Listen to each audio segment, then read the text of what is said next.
a- al aula virtual. Bueno, entonces acá ya estoy grabando y vamos a comenzar con esto. Entonces, definición de casos de uso y casos de prueba, principios, bueno, toda esta cuestión. Vamos a ver algo importante, que, que es lo siguiente. Nosotros cuando comenzamos con el documento de requerimientos, que fue lo que vimos, hicimos el análisis de requerimientos, después del análisis de requerimientos tenemos los casos de uso y después del caso de uso tenemos los casos de prueba, que ahí sí son los que redactamos, los creamos y los ejecutamos los testers. A veces no siempre la misma persona, pero a lo mejor un tester lo redacta, lo crea y otro lo ejecuta. Eso puede pasar, por eso normalmente en los casos de prueba dice generado por, ejecutado por, que yo aconsejo que lo pongan. Así es mejor. Entonces, documento de requerimientos, análisis de requerimientos, casos de uso, casos de prueba. Esto es puntualmente lo que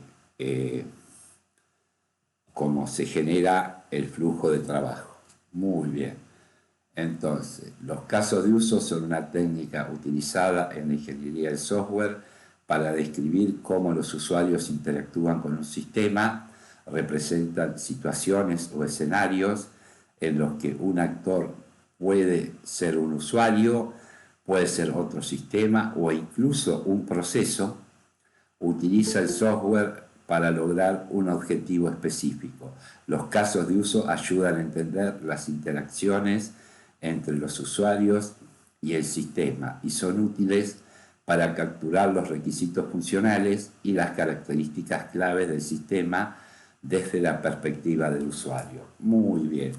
Entonces, acá habla de representan situaciones o escenarios. Entonces,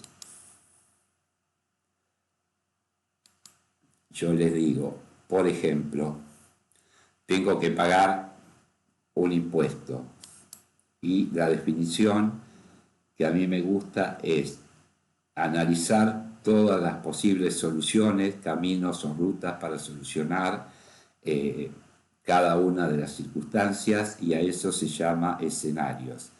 Entonces, cada uno de los posibles escenarios, si analizamos en cómo pagar un impuesto, bueno, perfectamente podría ser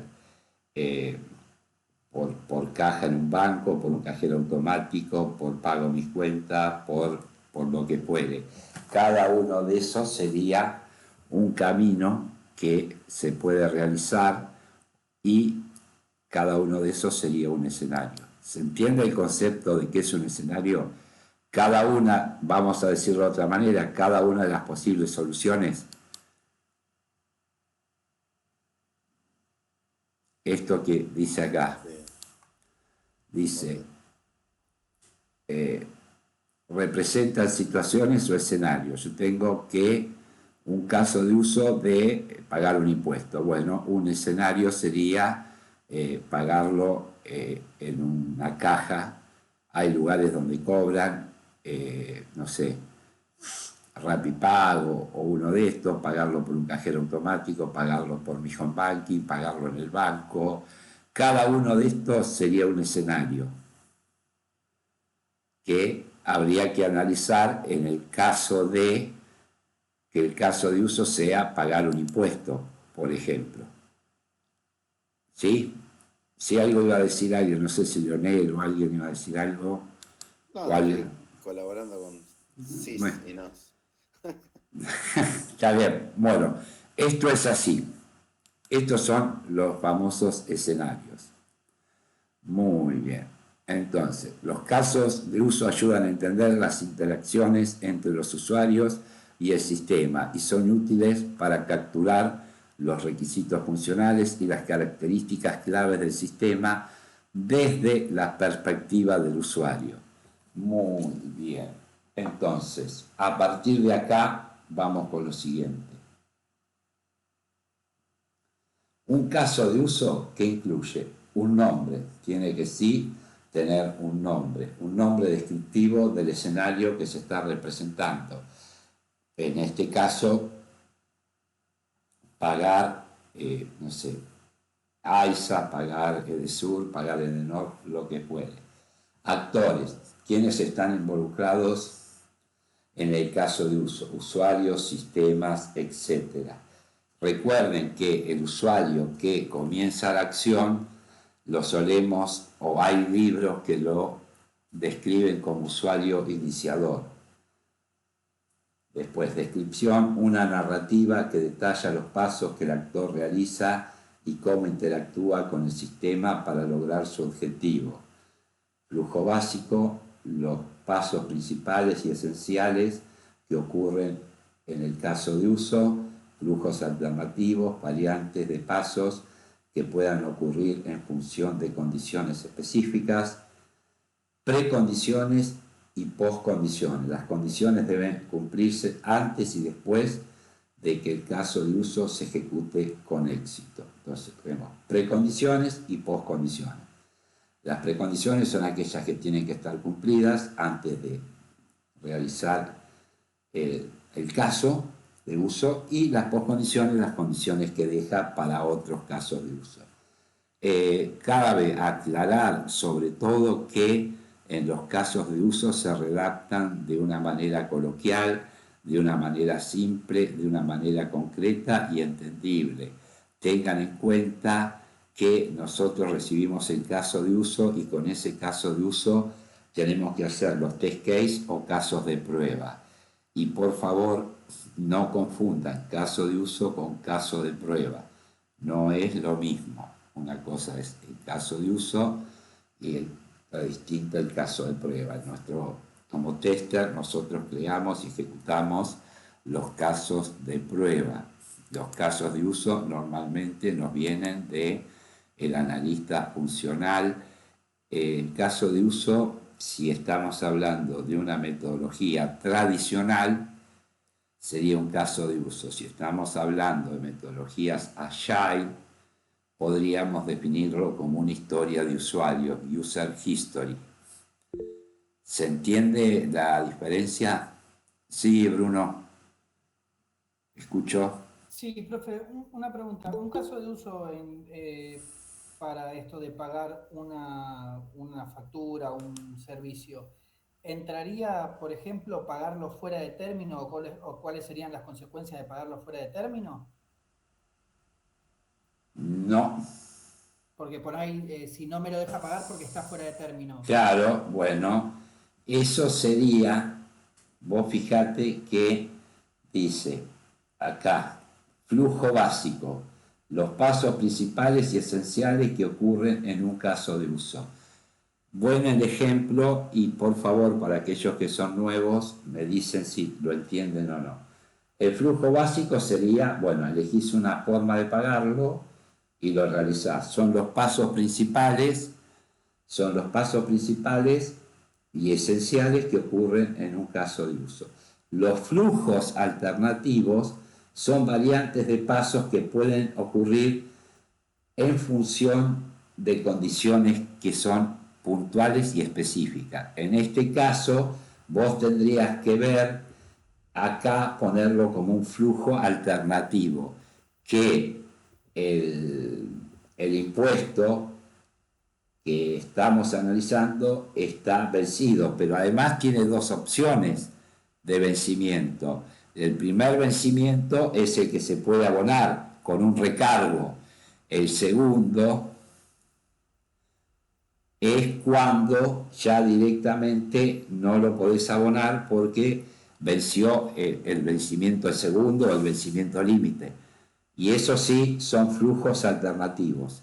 Y la postcondición que te dejaría es que no se pudo pagar porque estaba vencido y no aceptaban el pago, con lo cual habría que tener otro flujo alternativo, que sería puntualmente ir a la empresa y pedir una nueva boleta o abonarlo en ese lugar. Previo, normalmente todo esto de la pandemia a la fecha se hace con un turno, ya sacar un turno, ir con la boleta vencida y que nos cobren en ese lugar, o si no cobran en ese lugar, como pasa en algunos lugares, que nos generan una nueva boleta y la tenemos que pagar.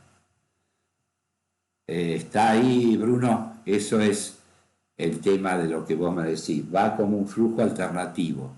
Sí, ahí entendí, muchas gracias. Perfecto, Melissa. Entonces, dependiendo de la metodología que utilice la empresa, una historia de usuario es similar a un caso de uso. Eh, Se podría decir que las dos se utilizan para generar un caso de prueba, sí. La historia de usuario es más colaborativa y participativa y tiene en cuenta más al usuario final, pero en el concepto de que son de distintas tecnologías, una es tradicional, otra metodologías Agile, sí. La respuesta es sí, Melissa. Bien. Entonces, ahí está, buena la pregunta de Bruno. Y después, los elementos. ¿Cuáles son los elementos claves de un caso de uso? Bueno, los actores, identifica y describe los actores que interactúan con el sistema. Cuidado con esto, que los actores pueden ser usuarios reales, otros sistemas o entidades externas que desencadenan o participan las interacciones. Todo aquel que lo inicia es el iniciador, pero puede ser un usuario real, puede ser Bruno, puede ser yo, puede ser otro sistema o entidades externas que desencadenan o participan las interacciones. ¿Tipo En un el bot? caso, ¿Como un bot, profe? sí, sí. Mira, en el caso que dice Bruno, fíjate que el iniciador tranquilamente puede ser que la empresa a la que no abonamos porque nos olvidamos te esté enviando un mail para recordarte que tal factura está impaga. En este caso, el que inicia no sería un usuario real, no sería ni vos ni yo, sino que sería otro sistema de otra entidad externa que nos está notificando el no pago de un compromiso o el no pago de un vencimiento, y eso sería el iniciador de todas las acciones que nosotros tendríamos que hacer para ese caso de uso. ¿Se entiende ahí, Lionel, cómo es esto? Que por eso el actor puede ser una persona perfectamente, puede ser vos o yo, pero usuarios reales, o otros sistemas. En este caso es un sistema ajeno a nuestro sistema que nos notifica que estamos debiendo una factura, o entidades externas, puede ser la misma empresa que nos notifique. Normalmente eso viene cuando viene la factura siguiente, pero puede ser que si va a haber un corte del servicio, nos avisen antes y a partir de eso nosotros tengamos la posibilidad de solucionar eso para que no nos corten el servicio o no nos dejen de brindar el servicio por falta de pago. Esto es importante en este aspecto. Justamente, y siempre tengan en cuenta que el actor que inicia esto es el iniciador. Y por otro lado, el objetivo define el propósito principal del caso de uso, especifica qué objetivo o meta se espera. Obviamente, nosotros vamos a realizar ciertas interacciones que están descritas ahora. Vamos a ser muy puntuales en qué objetivo o meta o resultado se espera lograr a través de todas esas interacciones. Eso tiene que estar muy bien definido, el objetivo. justamente cuál es el objetivo, la meta o a lo que tenemos que llegar cuando estamos haciendo las interacciones descritas en el caso de uso. Bien. No. Bueno, iba a poner esto porque llegaron varios alumnos. Me voy a poner nuevamente. Perfecto. Muy bien. Entonces, estábamos con el objetivo, después las precondiciones, indica las condiciones que deben cumplirse antes de que el caso de uso pueda ejecutarse. Son condiciones necesarias para que el flujo del caso de uso tenga sentido. Flujo principal de eventos, esto es lo que hablamos con Bruno recién, describe la secuencia de pasos o eventos que ocurren durante la ejecución normal. Exactamente, esto es muy importante. Este flujo describe la secuencia de pasos o eventos que ocurren durante la ejecución normal del caso de uso. Detalla cómo el actor y el sistema interactúan para lograr el objetivo. Y de nuevo, todo esto con palabras muy simples, con un lenguaje coloquial, explicándolo, pero para nada científico. Esto tiene que ser así. Y los flujos alternativos, lo que habíamos hablado también en el ejemplo de Bruno, que incluye descripciones, situaciones o caminos alternativos que pueden ocurrir durante la ejecución del caso de uso. Estos escenarios pueden abordar condiciones o bien excepcionales o alguna variante del flujo principal. Me olvidé de pagarlo, bueno, eso es un camino alternativo, es decir, no me olvidé de pagarlo. La situación o la resolución de solucionar ese inconveniente va a ser un camino alternativo. Fíjense que cuando nosotros hablamos de casos de uso, siempre hablamos de situaciones o caminos alternativos o caminos principales. Entonces, vuelvo al concepto principal de casos de uso. Nosotros tenemos en un caso de uso analizar todas las posibles, como dice acá, situaciones o caminos, y cada uno de esos nosotros lo vamos a llamar escenarios. Y todo eso los tenemos que contemplar en los casos de uso. Muy bien. Entonces, después tenemos las postcondiciones. Describe el estado del sistema después de que el caso de uso se ha ejecutado con éxito. Entonces, tenemos las precondiciones, que son las condiciones que tienen que estar dadas para ese caso de uso en particular, y obviamente ese caso de uso va a dejarnos ciertas postcondiciones para el caso de uso que continúa. Describe el estado del sistema después de que el caso de uso se ha ejecutado con éxito, indica qué cambios o efectos debería haber ocurrido en el sistema. Bien, esto ahora vamos a ver que yo les había subido al Drive, que está en el Drive, porque todo esto, para aquellos que son nuevos, me parece que... Hola Eve, buenas tardes, bienvenido. Esto nos sirve un poco más para entender qué es un caso de uso y cómo se presenta. De paso ya lo tienen en el Drive como ejemplo y queda ahí. Vuelvo a pedir disculpas por mi tos, que está complicada. Muy bien. Entonces, caso de uso, un ejemplo.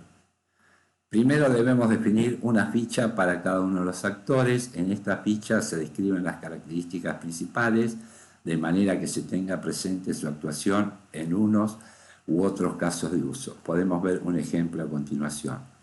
Siempre, alumnos, queridos alumnos, siempre la misma cuestión. Cada empresa nos va a preparar en cómo trabaja. Esto es muy genérico, se abarcan todas las posibilidades y además, puntualmente, nos van a capacitar en cómo trabaja cada empresa. Esto es un ejemplo de tantos que ustedes se pueden encontrar como lugares de trabajo hayan, ¿no? Entonces, tenemos el actor, nombre del actor, y tiene acá un identificador, un número, una identificación alfanumérica, lo que fuere, la descripción, una breve descripción del actor, las características que describen al actor, las relaciones que posee el actor con otros actores del sistema, si es un iniciador, si no, si es el receptor, depende qué relación posea, las referencias, elementos del desarrollo en los que interviene el actor, caso de uso, diagrama de secuencia, etcétera, autor. Esta línea se podrá repetir para mantener una historia del cambio o de cambios en la descripción del actor. Tenemos la fecha y la versión. La versión, recuerden que yo siempre les decía que es importantísimo versionar. ¿Por qué? Porque esto hace a la trazabilidad del documento. Porque si nosotros vamos a buscar un caso de uso en una versión que no es, no lo vamos a encontrar. Entonces, la fecha y la versión nos indican perfectamente o nos ubican y además nos dan trazabilidad, que nosotros tengamos toda la documentación ordenada fehacientemente, y esto nos ayuda muchísimo a tener identificado por fecha y por versión. Recuerden la trazabilidad que hoy se lo exige a todo tipo de actividad. Y después los atributos, nombre del atributo, la descripción y el tipo. Los atributos principales del actor, incluyendo su nombre, una pequeña descripción y su tipo. Entonces sería ver la descripción tester o QC y el tipo, el equipo que estamos integrando y demás. Comentarios adicionales sobre el actor. Cada caso de uso cuenta con una ficha en la que se define y concreta qué se espera en cada una de las funcionalidades del sistema. Debemos definir los actores que participan, algunos campos de nomenclatura para su identificación, una precondición y una postcondición. Deberá responder al propósito del caso de uso y un breve resumen de la acción. Todo esto contado con palabras muy simples. Bien, entonces, acá tenemos un caso de uso. Justamente alquilar artículo. Acá tenemos una identificación, el caso de uso 2. Actores, fíjense que el cliente es el que inicia. Cliente iniciador, y tenemos un cajero tipo esencial, tiene ciertas referencias y no tiene precondiciones. Muy bien. La postcondición es que el alquiler queda registrado junto con su pago y el de los posibles recargos pendientes o la operación cancelada. Después, el autor, Bruno, Abel, quien fuere, la fecha, y acá la versión de este documento es la 2, el caso de uso 2, versión 2. Acá tendría que ir la fecha y la versión. El propósito, registre un alquiler y su pago. Resumen. Justamente esto es lo que nosotros decimos, o yo les digo, que tiene que ser con un lenguaje simple y cotidiano. Un cliente llega a la caja con los productos que desea alquilar, el cajero registra los productos, recibe el pago. Al terminar la transacción, el cliente se marcha con los productos alquilados. Muy bien. Hasta acá, todo muy simple. Está bueno que vean un ejemplo más allá para que no todo quede en la parte teórica. Finalmente nos falta una tabla con el curso normal y otra para los alternos. Muy bien, esto es lo que hablamos de flujo principal, como nosotros habíamos dicho, flujo principal de eventos y flujos alternativos. El ejemplo que justamente dio Bruno. Entonces, el curso normal, el cliente llega al mostrador con videos para alquilar y también puede alquilar videojuegos. Puede alquilar No, sí, lo había subido al Drive para que lo vean y para que lo tengan, no hay ningún problema. Entonces, el cliente llega al mostrador con videos para alquilar y también excepcionalmente puede alquilar videojuegos. El cliente presenta su tarjeta de socio y el empleado introduce su número de identificación en el sistema. Presentar información sobre el cliente y el estado de alquileres. Normalmente nada en alquiler, o sea, no tiene ninguna película en alquiler, ningún video, ningún CD, lo que fuere, y no tiene penalizaciones pendientes. Este sería el caso de que no tenga nada, que esté todo bien. Para cada video o juego, el cajero graba en el sistema su número de identificación. ¿Por qué?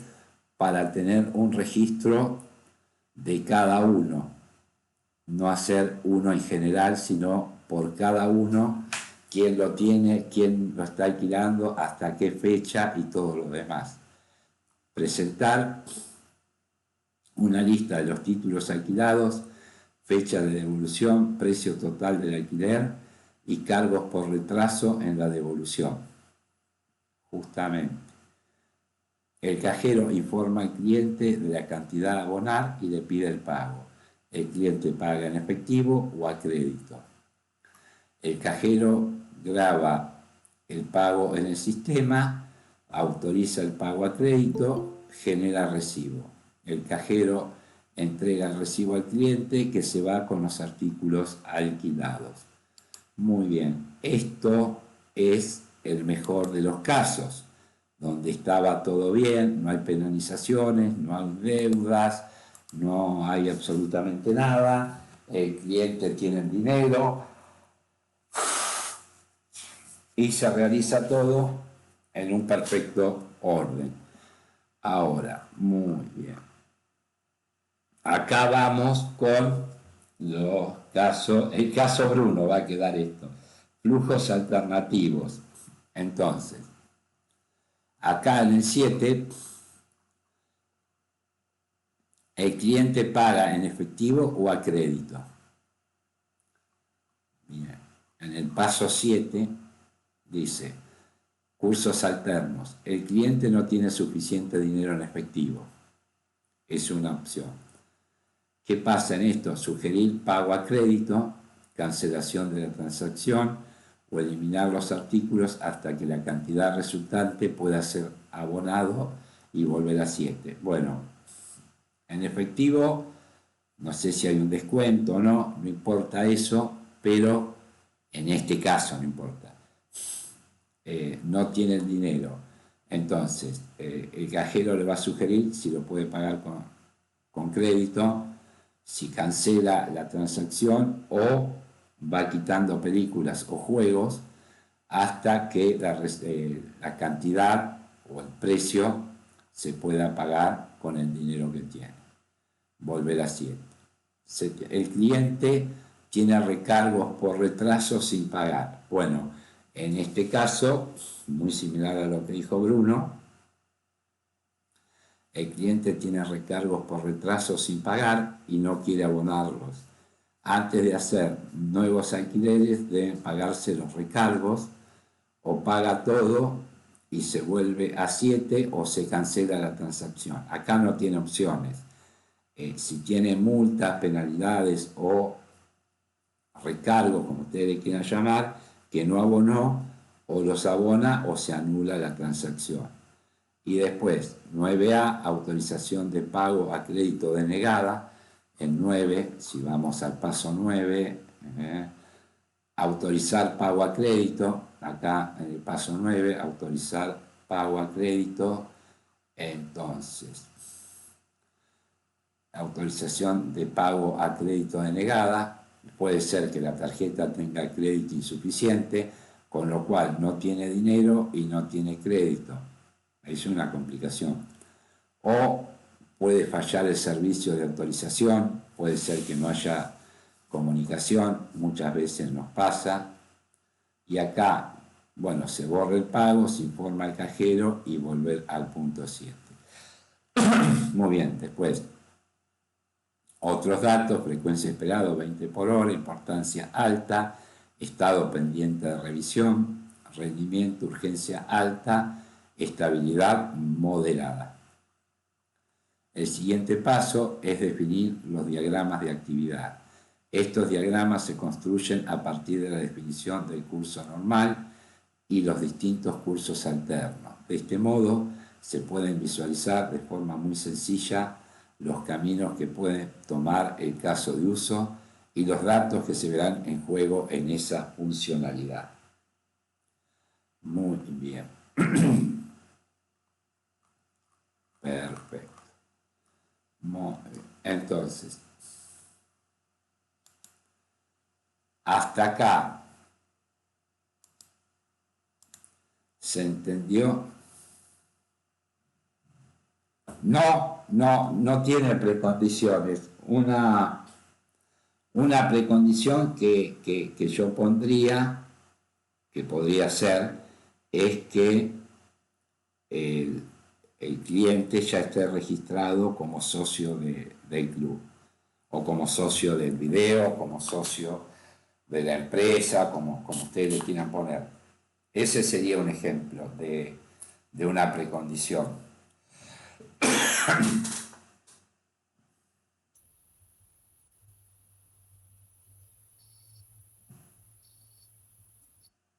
¿Cómo? Sí, las que no se completaron. Justamente, ¿por qué? Porque no tiene precondiciones. Cuando no hay, esto es una buena pregunta. Cuando no hay, simplemente en lugar de dejarlo en blanco, podríamos ponerle N/A, que es no aplica. Entonces, para este caso que estamos haciendo, por este caso de uso, ese campo no aplica, no tiene contenido. Y justamente hay casillas que están en blanco porque no aplican para ese caso de uso. Bien. No, está en... Esto es un ejemplo que yo les subí para que ustedes tengan, para no estar solamente con la teoría y demás, simplemente para que lo vean. Bien, para que tengan un ejemplo que les sea más claro tenerlo en su drive y les queda a ustedes simplemente como un ejemplo. Esa es la idea, que además de toda la parte teórica que estamos viendo, bueno, entiendan o vean un caso con un ejemplo. Bien, y acá tenemos el diagrama de flujo. Esto hace tantísimos años, cuando yo estudiaba, estoy estudiando todos los días igual, pero digo, estos diagramas de flujo, si acá no decía inicio, un óvalo con inicio, y acá un óvalo con fin, no te lo tomaban como válido. Con lo cual era importantísimo que acá dijera inicio y al final aquí dijera fin.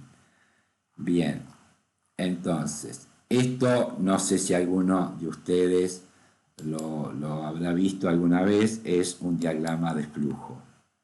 Flowchart, lo que quieran, como le quieran llamar, pero un diagrama de flujo está bien. La idea es que, comento esto también por otro lado, que nosotros los distintos instructores tenemos un espacio de tiempo en Discord y yo les había comentado, porque están todas las comisiones juntas este año en Discord, yo les había comentado a sus compañeros de otra comisión que, porque preguntaban, estaban con UML, les digo, no, UML no lo vamos a explicar acá. Si quieren, lo vemos en el espacio que yo tengo asignado en Discord y vemos UML y no hay ningún problema. Esto es más que nada un diagrama de flujo, no es eso. Entonces, no sé si alguien lo vio alguna vez, o los que están estudiando, los que hicieron algún curso, si vieron diagrama de flujo.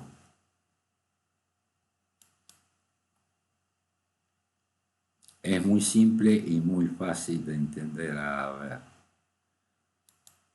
Bien, eso sí, hay varios que sí, y habrá otros que no, que es nuevo. Bueno, aquellos que ya lo vieron, está perfecto.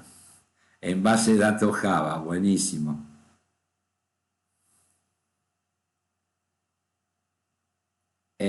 UML, y bueno, yo los miércoles voy a tratar de estar, o sea, voy a estar en mi horario asignado dentro de Discord y si quieren les hablo un poco de UML, me lo habían pedido. Esto es así, es algo que surgió justamente por esta cuestión de cuando surgió esto. Básicamente es esto nada más, te voy a decir, que UML es un lenguaje unificado de modelado. O sea, viene del inglés y es un lenguaje de modelado de sistema de software más conocido y bueno, utilizado, es muy utilizado hoy en día, ¿no? Y puntualmente es eso, es esto que está viendo, pero mucho más completo. Es importantísimo el desarrollo de software y también, ¿no? Lo usan mucho en sistemas que no tienen software. Eso es la verdad, que pasó de... claro, exactamente. Exactamente. Bien, puntualmente es eso. Los miércoles, si ustedes quieren, puedo hablar de esto. Bien, entonces, esto es el diagrama de flujo y acá tenemos entregar en caja, justamente comprueba el carnet y después acá sucede. Yo esta flecha la pondría acá, por ejemplo, está bien, si ellos lo hacen así, lo tomo como válido. Recuerden, esto es el inicio, esto es el final. Entonces, voy a la caja, entrego las películas, los videos, los juegos, lo que puede, comprueba el carnet, se fijan si hay sanción. Si hay sanción, nos indica qué tipo de sanción tenemos. Si no pagamos la sanción, bueno, devolvemos y salimos. No hay ninguna opción. Acá tenemos que sí o sí o pagamos lo que debemos o no podemos continuar. Entonces salimos por acá, nos vamos al fin. Si no hay sanción o la sanción la pagamos, en este caso acá no hay sanción y acá la pagamos la penalización, anotar la película. Muy bien. Entonces, la película o el juego, o la película y el juego, lo que fuere. Entonces, acá se realiza el préstamo, se calcula la fecha de devolución, se entrega la película. Esto se realiza al mismo tiempo y acá nos indican la fecha de devolución, acá la calculan, acá nos indican la fecha y fin. Nos vamos con las películas y los juegos a jugar tranquilamente o a ver las películas donde fuere. Entonces, esto es el diagrama que utilizamos para este caso de uso tan simple que vimos acá. Siempre acá hay dos decisiones, o hay sanción o no hay sanción. Si no hay sanción, continúo. Si hay sanción, bueno, nos indicarán qué sucede, qué debemos y demás. Justamente acá tenemos dos opciones, no pagamos, con lo cual se anula todo, y si lo pagamos, continuamos normalmente la operatoria. Nos hacen toda la parte. El software de Blockbuster, profe. Claro, fíjense, Fíjense, lástima que no está más Blockbuster, pero si no, Me hizo acordar a Blockbuster. tal cual. Sí, dicen que era muy estricto con eso de que si entregabas en el buzón, igual te cobraban. Había muchas cuestiones con esto. Sí, tal cual, exactamente. Pero lo importante es que aquellas alumnas y aquellos alumnos que son muy nuevos en esto conozcan el caso de uso, conozcan un ejemplo y conozcan el flujo, el diagrama de flujo con el cual se puede hacer, que es muy simple. O sea, que esto, digamos que alguien que no tiene entrenamiento en este tipo de trabajo lo puede seguir, y más si vemos todo esto que está acá arriba, tranquilamente lo podemos hacer, no hay ningún problema con esto. Esto es así, básicamente, ¿no? Bien, el canal de Discord, Andrea, está puntualmente en el aula virtual, en novedades, está el canal. ¿Qué pasa? Algunas veces quieren entrar y no los dejan. ¿Por qué? Porque se vence. En ese caso me avisan y bueno, yo le digo al administrador, quien esté en este momento como administrador, porque Patricia no está más, entonces le digo que habilite una nueva instancia de Discord y ustedes ingresan y van a poder ingresar. Hay veces que se vence, o sea, por tiempo, ¿no? Muy bien. Ahora vamos a ver un ejemplo de caso de uso más actual, menos blaster, como diría Joné. Bien. Un caso de uso. Realizar una reserva de hotel. ¿Qué actores para ustedes, qué actor podría iniciar y qué actores habría en este caso de uso? Cliente y recepcionista. Bien, muy bien, excelente. Bien, gracias Sergio. Así, con seguridad. La idea es que tenemos un cliente, un recepcionista y también vamos a hacerlo más informático. Vamos a hacer que tengamos los tres, por las dudas. Un cliente, muy bien Sergio, una recepcionista, muy bien Sergio, y un sistema de reserva, también muy bien Sergio. Los tres, cliente, sistema de reserva y recepcionista. Ahora, el objetivo es básico, permitir que el cliente reserve una habitación de hotel. Perfecto. Y acá está bueno, vamos a poner precondiciones porque se me enoja alguien y dice, ¿por qué hay campos que dice que están en blanco? Que yo le dije, cuando sea así, ustedes ponen N/A, no aplica y no hay ningún inconveniente.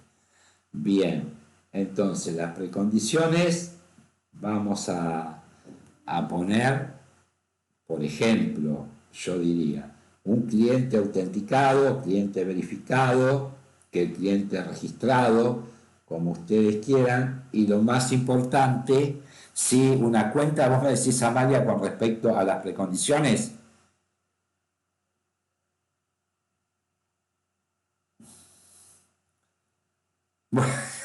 Claudia. Bien, entonces, podríamos decir un cliente autenticado y que haya habitaciones disponibles.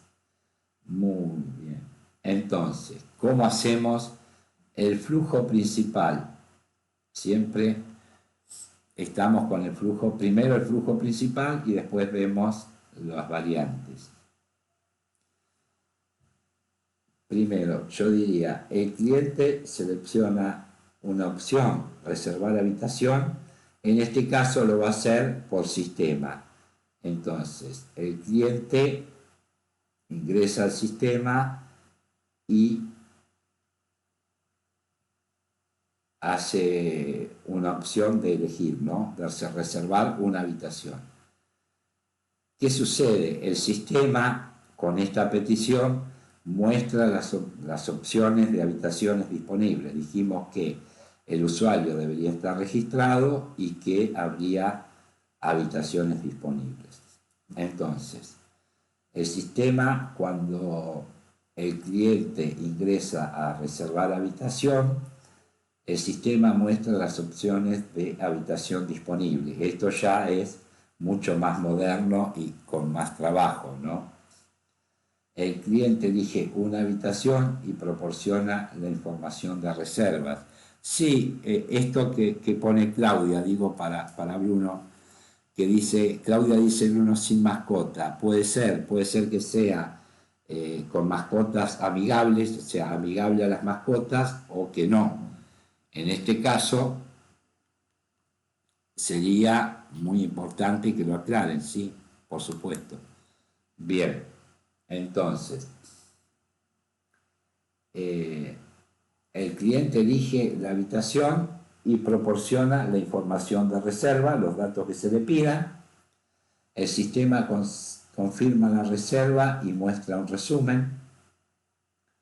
Y el cliente confirma la reserva. Esto es el flujo principal. Básicamente lo que vimos acá es el flujo principal. Después cada uno sí podría ser que, pero vamos a ver los flujos. Sí, exactamente, claro, exactamente. Hay, yo lo traduzco como amigable para las mascotas, exactamente, sí. Como hay shoppings que también, por supuesto, o distintos lugares que sí, y que además lo dice en el lugar. Eso es importante para cuando uno tiene mascotas y quiere ir con la mascota. Bien, ahora los medios de pago y demás, vamos a verlo ahora. Después, aparte, estos son ejemplos muy básicos, justamente generados para que todos podamos interactuar y podamos justamente hacer este tipo de comentarios y de análisis. Bien, entonces, flujos alternativos. Si no hay habitaciones disponibles, el sistema informa al cliente y sugiere fechas alternativas. Si la reserva es para múltiples noches, el cliente puede agregar detalles adicionales. Este caso de uso proporciona una visión detallada de cómo un cliente interactúa con el sistema de reservas para realizar una reserva de hotel. Cada paso se describe claramente y se abordan posibles situaciones alternativas para una comprensión completa del comportamiento del sistema. Muy bien, entonces, acá Paula dice medios de pago disponibles, perfecto. Normalmente deben ser medios de pago electrónicos, transferencias o pago con tarjeta, porque el caso que se eligió no es personal, sino es ingresar a través de una aplicación. No debería preguntar primero la fecha para reducir las opciones de las habitaciones, seguro, sí, también esto en la moneda de pago, obviamente, para extranjeros o para nosotros en el exterior, sí. Totalmente, Claudia. Claudia pregunta en otras monedas, por supuesto. O sea, la idea es que este caso de uso, como veo, hay compañeros que están poniendo distintos pasos. A ver, Paula, te escucho. Profe, preguntaba lo de los medios de pago en realidad, porque una vez me pasó que en Booking no era para un hotel la reserva, sino para un hostel, que sí me decía, bueno, las fechas y todo, pero lo que no especificaba, que eso después como cuando fui al hostel, que era en pago en efectivo, como que no podías pagar, digamos, como con tarjeta o algo. Entonces, por eso ponía lo de los medios de pago, porque yo planeaba pagar con tarjeta y porque había un beneficio y nada, y no se podía en el hostel, entonces como yo no fui con esa plata contada en efectivo para eso. Por eso preguntaba, como que justo en Booking esa parte, al menos en el hostel que yo había hecho reserva, no lo especificaban.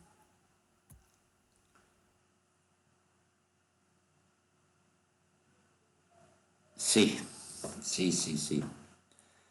Eh, sí, esto, David, del horario de ingreso y demás, está el check-in, check-out, pero lo que dice Paula es mucho más complejo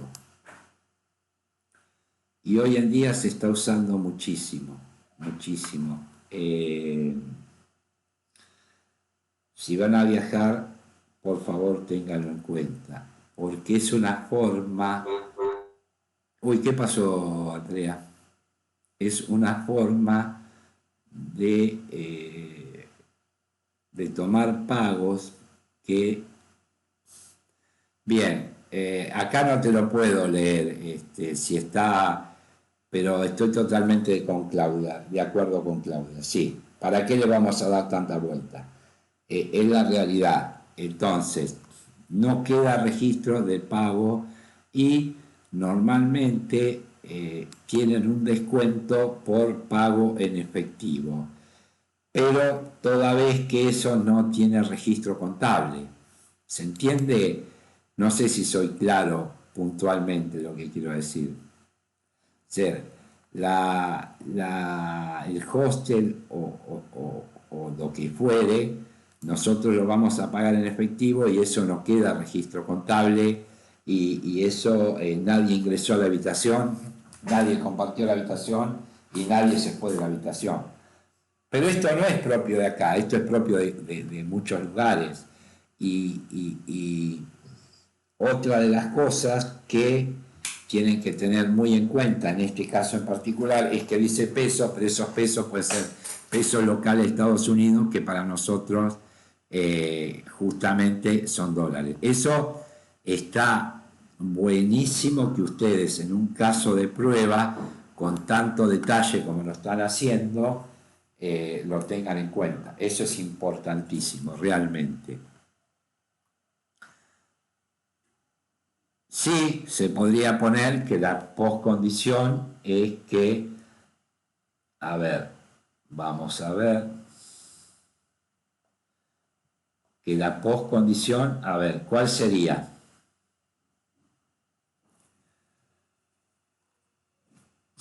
Ya que colaboraron tanto con esto, ¿cuál sería la postcondición? Que sí falta. Muy bien, que la reserva es efectuada y que se nos avise que de tal fecha a tal fecha la reserva fue efectuada, fue abonada y está disponible para que nosotros vayamos y disfrutemos de nuestra estadía en ese lugar. Normalmente siempre le ponen un poco de marketing, bienvenido al mejor lugar y todo lo demás, pero sí, así como lo escribe Amalia, está perfecto. Que se nos notifique que la reserva solicitada fue efectuada y además también que más allá que nosotros que se cumpla, bueno, eso es un tema que después se verá con nuestra estadía en el lugar, pero sí lo anterior, que la reserva fue efectuada y demás, sí, estaría muy bueno como una postcondición. Entonces, perfecto ahí lo de Jonathan y muy bueno. Confirmación, sí, ahí está. Bien, está perfecto. Y acá, si lo decimos, sí, fíjate que se recibiría esa info por email. En este caso vieron que los actores pueden ser usuarios reales, otros sistemas u otras aplicaciones. En este caso estaríamos interactuando con un email que es quien nos notifica que ya toda la operatoria terminó satisfactoriamente y nosotros la podemos utilizar. Eso está muy, muy bien. Bien, excelente. Perfecto. Ahora, vamos al caso de prueba. Un caso de prueba es una descripción detallada de una condición o situación específica que se establece para verificar la corrección y el cumplimiento de una funcionalidad a nivel detallado del aplicativo. Su propósito principal es evaluar si la funcionalidad bajo prueba se comporta de acuerdo con las directrices y requisitos funcionales establecidos, determinando si se produce el resultado esperado. Entonces, un caso de prueba es una descripción detallada de una condición o situación específica que se establece para verificar la corrección y el cumplimiento de una funcionalidad a nivel detallado del aplicativo. Su propósito principal es evaluar si la funcionalidad bajo prueba se comporta de acuerdo con las directrices y requisitos funcionales establecidos, determinando si se produce el resultado esperado. Acá es donde puntualmente nosotros entramos en acción y generamos los test case o los casos de prueba. Justamente en estos casos de prueba siempre vamos a tener un resultado esperado y un resultado obtenido. Y de estas condiciones, si el resultado esperado es acorde, el resultado obtenido es acorde al resultado esperado, la prueba va a resultar exitosa. Si es de otra manera, no, va a fallar o no va a funcionar. Con lo cual nosotros deberíamos puntualmente reportar esta situación y adjuntar la evidencia a quien corresponda. Muy bien, entonces, como hicimos con los casos de uso, el caso de prueba incluye nombre del caso de prueba, una descripción breve y descriptiva del caso de prueba, puntualmente, el objetivo, lo que se está probando o verificando, los pasos detallados que el tester debe seguir para reproducir la situación o el escenario. ¿Por qué el tester? Porque acá ya esto lo generamos y lo ejecutamos los testers. Acá estamos entrando puntualmente en nuestra profesión. Nosotros somos los que creamos y ejecutamos los test case o los casos de prueba. Bien. Los datos de entrada, los valores o datos necesarios para ejecutar el caso de prueba. Y acá, queridos alumnos, esto es importantísimo. Yo se los pido, me van a escuchar repetir esto en varias oportunidades.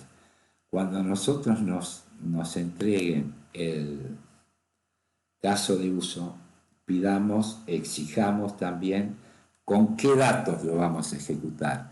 Esto lo podemos llamar datos de prueba, lote de datos, simplemente datos o, bueno, está bien, tengo el caso de uso, yo tengo que hacer el caso de prueba. Muy bien, ahora, ¿con qué datos yo tengo que ejecutar los casos de prueba? Eso es fundamental pedirlo. Que cuando nos entregan el caso de uso tengamos puntualmente los datos con los cuales se va a ejecutar. ¿Quedó claro esto? Por favor, siempre pedir los datos de entrada, el lote de datos, los datos de prueba, como ustedes los quieran llamar, o como en la empresa donde van a estar trabajando lo llamen. Pero estos son los valores o los datos necesarios con lo que vamos a ejecutar cada caso de prueba. Eso es súper importante. Resultado esperado. Muy bien. El resultado esperado es la salida o comportamiento esperado del software después de ejecutar el caso de prueba. Se espera que recibamos un 1. Si recibimos un 1, el caso fue exitoso, ok, o pasó. Si no es un 1, es otro número, letra, carácter especial, lo que fuere, no es el resultado esperado, con lo cual falló y hay que reportarlo. Entonces, el resultado esperado es la salida o comportamiento esperado del software después de ejecutar el caso de prueba. Criterio de éxito o criterio de aceptación. Los criterios que determinan si el caso de prueba se ha aprobado o fallado. Muy bien. En este caso, lo mismo. Criterio de éxito, criterio de aceptación, son los criterios que determinan si el caso de prueba fue aprobado o fue fallado. Si falló, lo tenemos que reportar, adjuntamos la evidencia, lo corrigen, lo vuelven a mandar. Recuerden siempre que los únicos que podemos decir que el caso de prueba se aprobó somos los testers. Somos quienes probamos el software y somos quienes ejecutamos los test cases o casos de prueba, y de esa manera nosotros tenemos que decidir si pasó, fue exitoso o no. Hasta acá, ¿alguna pregunta, alguna duda? Esto va a ser lo que nosotros vamos a hacer todo el tiempo, además. Todo el tiempo. Vamos a escribir y vamos a ejecutar casos de prueba, hasta que después vamos a crecer y vamos a hacer QA. Vamos a ir a el nivel superior. Pero por ahora estamos siendo QC, Quality Control. Entonces, testers puntualmente. Bien. Perdón, Sí. Se cortó un poco. ¿Haría en este caso al finalizar la prueba el resultado obtenido para que sea un caso de prueba generalmente, lo que incluye? ¿Cómo, Jonathan? ¿No faltaría el resultado obtenido después del resultado esperado? Claro, exactamente, es lo que yo le estaba explicando recién. Nosotros, claro, no, pero esto es perfecto, Jonathan. Pero el resultado obtenido sería una vez ejecutado. Lo que nosotros tenemos es el resultado esperado.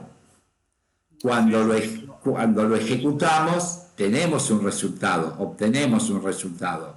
No, como dice, generalmente incluye, entonces cuando vos haces todo el proceso, después del resultado esperado, debería tenerlo el resultado obtenido. Por lo menos es lo que se incluiría dentro del formulario. Claro, pero justamente el resultado obtenido sería luego de la ejecución. ¿Sí? Y se compara, exactamente, muy bien. Ahí está Amalia. Amalia, se compara, sí, por supuesto, el resultado, tenemos un resultado esperado, que ya lo tenemos, lo ejecutamos y obtenemos un resultado. Eso lo cotejamos y ahí tenemos los criterios de éxito o los criterios de aceptación o no. Si está de acuerdo y vemos que está bien, lo aceptamos, está ok, pasó, o satisfactorio, como la empresa donde ustedes trabajen les diga. Ahora, si no es así, falló, no pasó, y se reporta junto con la evidencia. La cuestión es que nosotros, Jonathan, el resultado esperado lo tenemos. Para obtener el resultado o el resultado obtenido, tenemos que ejecutar ese caso de prueba. Y ahí sí vamos a tener un resultado. Por eso no está antes. Eso es el resultado de la ejecución. Y que puede estar bien o no. Pero básicamente esa es la forma en que se trabaja. Pero está bien lo que vos decís. Para saber si está bien o está mal, lo tenemos que ejecutar y obtener un resultado. traer. Lo que pasa es que lo volvés a ejecutar cuantas veces necesites. Por supuesto, sí. No, es lo que yo les decía hace un minuto. Los únicos que podemos decir si funcionó, pasó o no, o fue exitoso, somos los testers. Si no nos da, tenemos que reportarlo tantas veces como no nos dé el resultado que esté bien. Si está mal, lo volvemos a reportar. Por supuesto, Amalia, sí, eso es nuestro trabajo. Y por eso mismo hablábamos tanto en las primeras clases del código de ontología que tenemos que probar rigurosamente, hacer las pruebas lo más riguroso posible y de ninguna manera, si sabemos que el sistema es falible, probarlo muy por encima para demostrar que funciona, porque todo lo que no determinemos nosotros, a algún usuario final le va a pasar y eso ya va a estar en producción y va a ser mucho más costoso, además del descrédito que nos genera, del descrédito que nos genera a nosotros en el mercado, haber generado o haber lanzado al mercado un software deficiente, un software con fallas.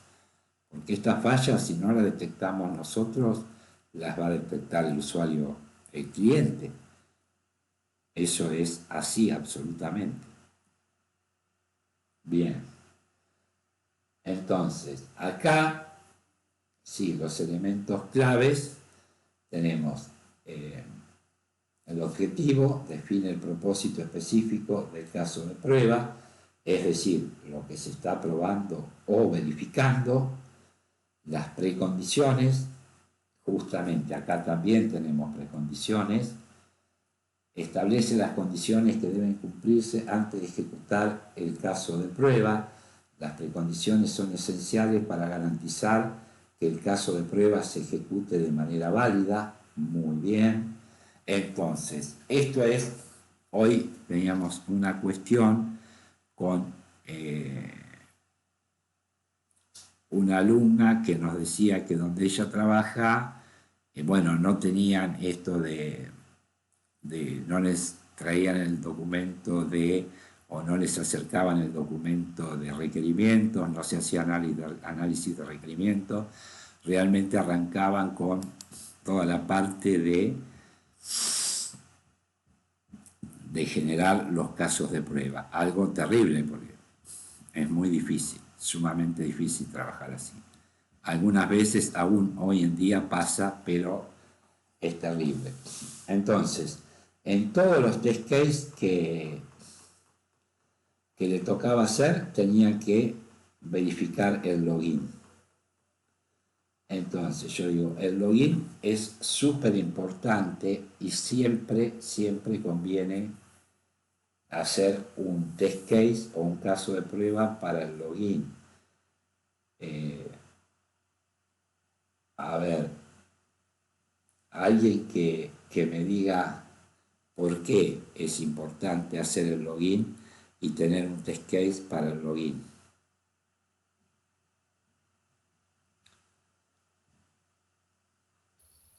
Para validar el porque si no, cualquier persona podría entrar y usar las cosas sin ser parte o sea, sin tener un usuario. ¿O no? Exactamente, sí, por seguridad está perfecto. Para validar al iniciador. Exactamente, muy bien, Claudia. Pero yo me refería, nosotros como tester, hay una mesa de ayuda, o un helpdesk, o como ustedes lo quieran llamar. Entonces, Abel, que es usuario, llama y que no puede ingresar. Si nosotros tenemos un test case ya armado sobre el login, lo único que tenemos que hacer, o entramos con nuestro usuario y verificamos que podemos ingresar. Si podemos ingresar, algo falló en el login de esa persona que no puede ingresar, pero si nosotros ingresamos con nuestro usuario, ya por esa parte nos aseguramos que el sistema está funcionando. Después podemos ingresar con el usuario y la contraseña o clave de ese usuario que está reclamando y verificar si podemos ingresar o no. Pero ya teniendo algo del login creado y se nos pide que alguien no está pudiendo ingresar, bueno, ingresamos y si podemos está funcionando bien. Y si no podemos, bueno, algo pasó que no estamos pudiendo ingresar. Algo no está funcionando y no se puede ingresar al sistema. Con lo cual es muy crítico porque un login es eso, es de mayor criticidad. Porque si falla el login no podemos ingresar al sistema. Eso es muy, muy, muy importante. Esa es la realidad. Por eso siempre es muy importante tener un test case del login para verificar en estos casos, ¿no? No puede ingresar, bueno, ingresamos con nuestro usuario, vemos si podemos ingresar, bueno, ya estamos tranquilos, digamos, que el sistema está funcionando. Ahora, es un problema del usuario, ingresó mal la clave, ingresó mal la password, y bueno, entonces ahí habría que revisar por qué no está pudiendo ingresar. Pero básicamente, justamente eso es una de las cosas, de las condiciones por las cuales es importante tener un test case de login, porque esto es común, que no puedan ingresar. Y justamente va a haber un helpdesk, una mesa de ayuda, a la cual le van a llamar y preguntar.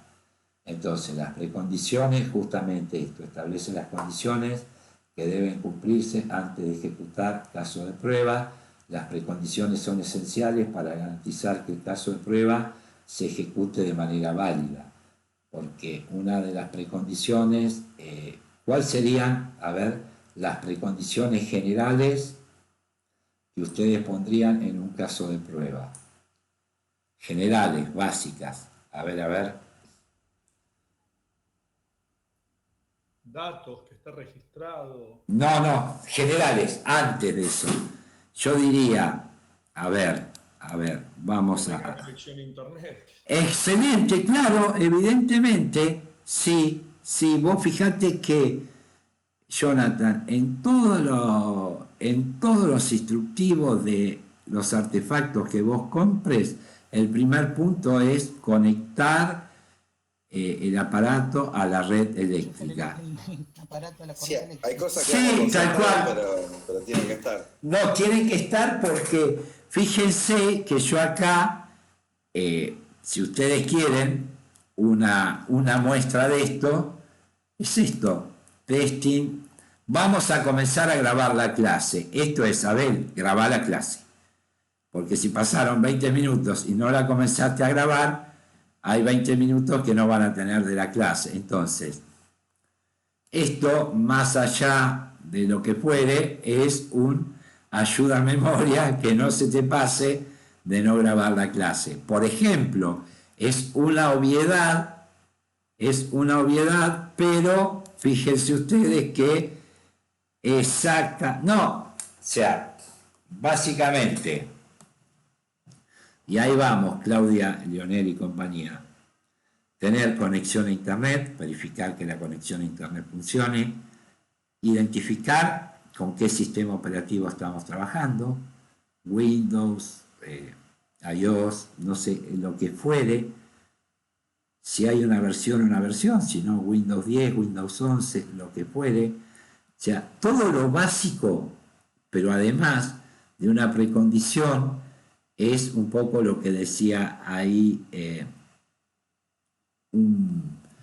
una ayuda a memoria para guiar al usuario o al tester o a quien fuere, aquellas cosas súper habituales se tienen que cumplir, porque las instrucciones del shampoo.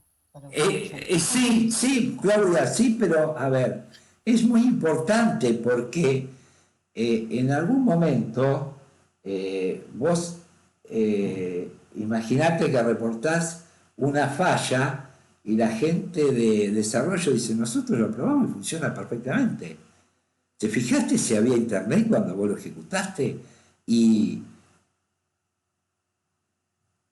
vos decís, no lo chequeé, yo lo ejecuté. Bueno, cosas como esa suceden. A ver, estamos hablando, y por favor entiendan esto, que nosotros puntualmente,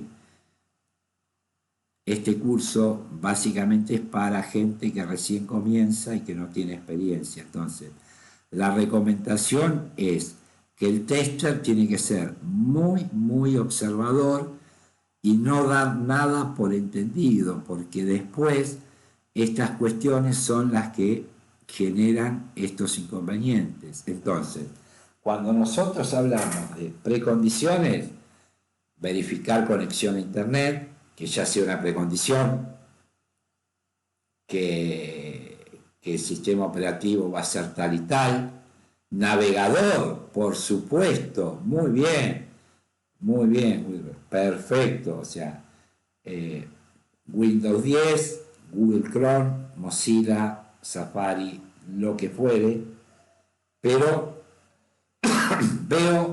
veo que está muy bien esto de las precondiciones. Siempre va a haber 2 o 3 cosas que nosotros lo vamos a poner en todo test case, en todo caso de prueba: conexión a internet, sistema operativo y navegador.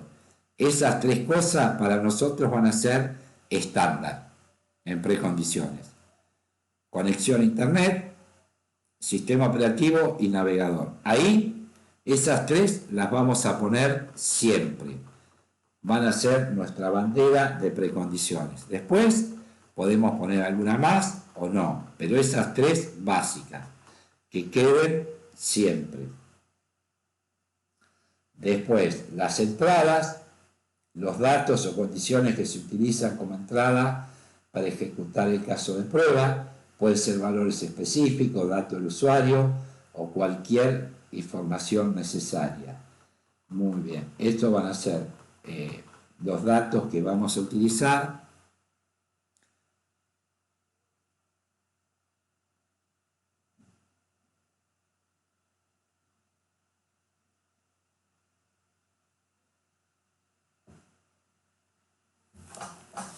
A ver, Claudia, en este sector se ha hecho un nombre como el rey de los testers, o el hecho de trabajar en equipo hace que esto no suceda.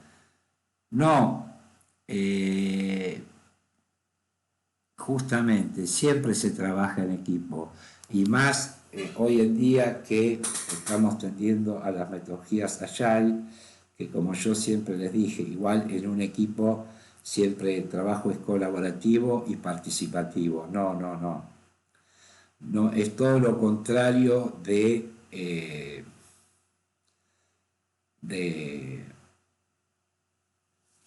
trabajo individual. No, nada que ver, Claudia, por favor. Pero además... Sí, te escucho.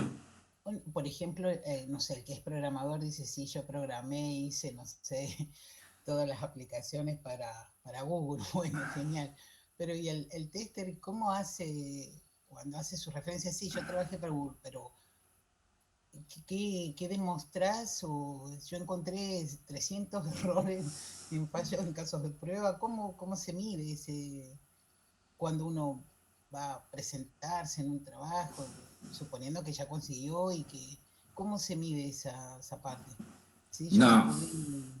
Bueno, sí, bueno, te lo puedo responder de varias maneras, pero básicamente una de esas maneras es, bueno, vos hiciste todos los programas de Google y yo en todos tus programas descubrí defectos, errores, fallas, bugs y te los reporté porque no estaban tan bien. La realidad es esa. Bueno, esa es una manera muy mala de decir. Y otra podría ser más empática, pero lo importante es que nosotros como tester hay una cuestión importantísima, Claudia. nosotros no podemos asegurar jamás que el software que nosotros testeamos o probamos no tenga fallas. Sí tenemos que tener muy en claro. Sí, perfecto, Eve, ahí está. Esa es mal, pero está bien.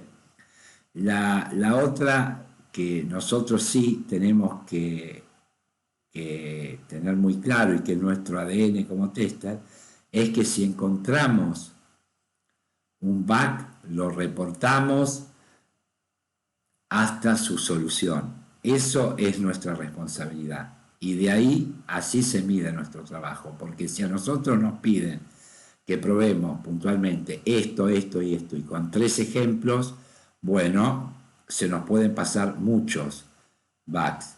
¿Pero por qué? Porque la prueba fue diseñada así. Ahora, si encontramos, lo reportamos, anexamos la evidencia, le dimos seguimiento, hasta tanto ese bug se solucionó y no está más.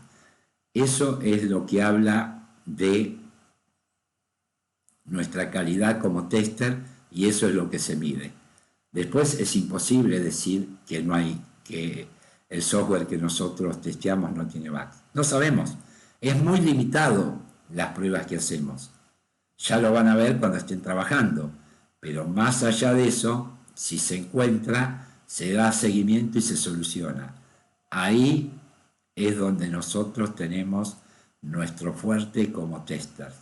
En el seguimiento, en el aporte, en la empatía, en no ir al choque, en ser colaborativos con la gente de desarrollo, quien fuere, pero inflexibles. Dicen, no, pero yo lo probé y funcionó. Vos lo probás y no funciona. No, mira, esta es la evidencia que el error sigue. Exactamente. Bien esa definición, bien, bien. Acá se lo leo para que no se me enoje Bruno. Oka mandó una definición impresionante. Se demuestra la presencia de errores, no la ausencia.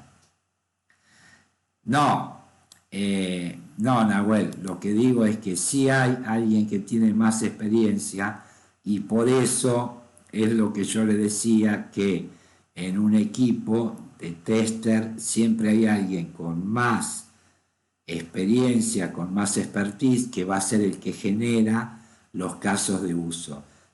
Las personas que son nuevas en la profesión los van a ejecutar, van a ver, los van a aprender, los van a conocer y a partir de ahí se van a ir fogueando en cómo se hace un caso de prueba, en cómo se realiza y se ejecuta un caso de prueba,